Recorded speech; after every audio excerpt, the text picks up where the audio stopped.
బాలు రవిని, శృతిని ఇంటికి తీసుకొని వచ్చేసరికి సత్యం అయితే చాలా హ్యాపీగా ఫీల్ అవుతూ ఉంటాడు. ఇక ప్రభావతి అయితే షాక్ అవుతూ ఉంటుంది.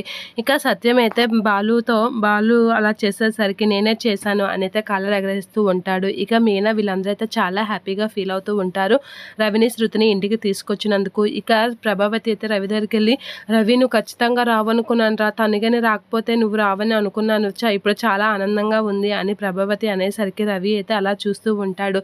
ఈరోజు మళ్ళీ మనం కొత్తగా స్టార్ట్ చేద్దాం, అందరివి కొత్త డేగా మనం స్టార్ట్ చేద్దాం అని చెప్పేసి శృతి అయితే అంటూ ఉంటుంది.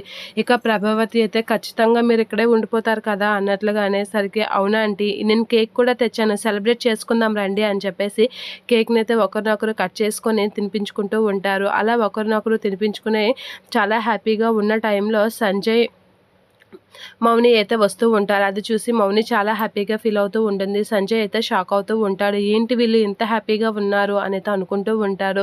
ఇక మీనా వీళ్ళందరూ ఒకరికొకరు కేక్ తినిపించుకునే టైంలో అక్కడికి వచ్చేసరికి మీనా అయితే కరెక్ట్ టైంలో మీరు కూడా వచ్చారు, మీరు కూడా ఒకరినొకరు కేక్ తినిపించుకొని మాలో కలిసిపోండి అని చెప్పేసి మీనా అయితే సంజయ్తో అంటూ ఉంటుంది.